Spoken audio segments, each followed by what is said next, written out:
Greetings to one and all. You're listening to MMJC Updates. In today's edition of MMJC Updates, we will be discussing about a special scheme formulated by Ministry of Corporate Affairs in the name of Companies Compliance Facilitation Scheme 2026, that is CCFS 2026. So basically, the scheme is formulated to allow the companies to complete their pending annual filings. So let's see one by one about the nitty-gritties of the scheme. So firstly, about the companies, to which all companies this is applicable. So if you go through the circular in which the scheme is discussed, it does not say anything specifically about which companies can avail the scheme. Instead, it tells about the companies which cannot avail the scheme. So that means all companies except those three listed here can avail the scheme. About the companies who cannot avail, so the companies who have already applied for striking of their name, or companies who have received final strike off notice, or who have dissolved due to merger, amalgamation, etc., or vanishing companies. So all these companies anyways do not require to do annual filing. So they are not eligible under this scheme, but all other companies can avail the benefit of the scheme. So moving on, what the scheme exactly allows. As I mentioned, the scheme is basically for completing pending annual filing.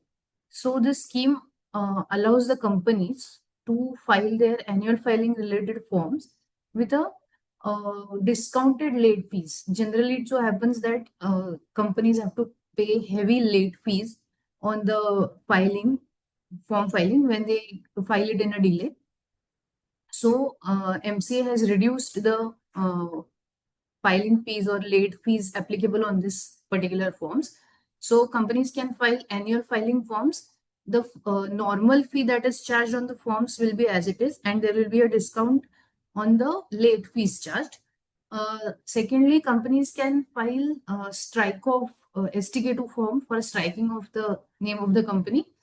On that form, there will be discount on the filing fees. Similarly, companies can also file application for obtaining dormant status for the company, and on that form also filing fees will have a discount.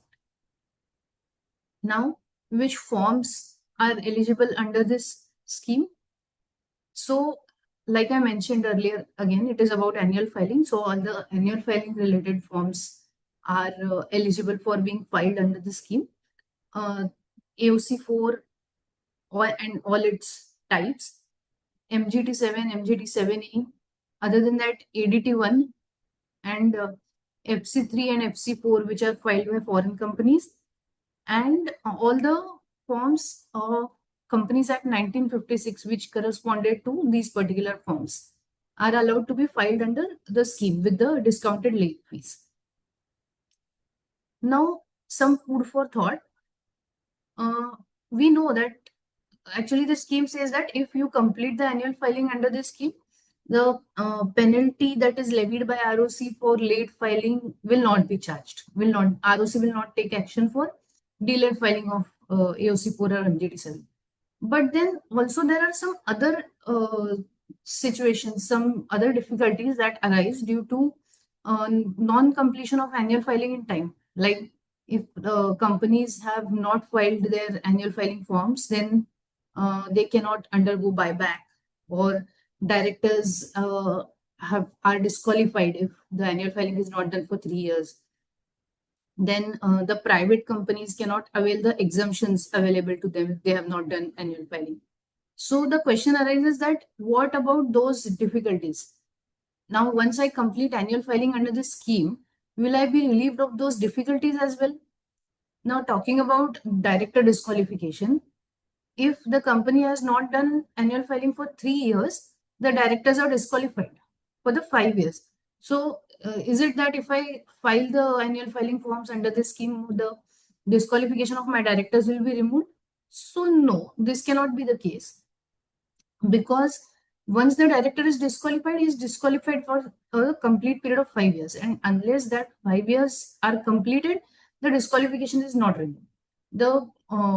Whether the company completes its annual filing during that period of 5 years or not is totally irrelevant in that particular context. Even if it is done or even if it is not done, the disqualification remains. And moreover, the scheme specifically talks about giving financial advantage or financial relief to the companies in case of late filing of annual filing forms. It does not talk about any other advantage. Therefore, it cannot be said that this type of difficulties will be removed after completing of filing. For further details, that is it in this edition. For further details, we will be soon coming out with a detailed newsletter. Please do read about that and also let us know about your feedback on this podcast.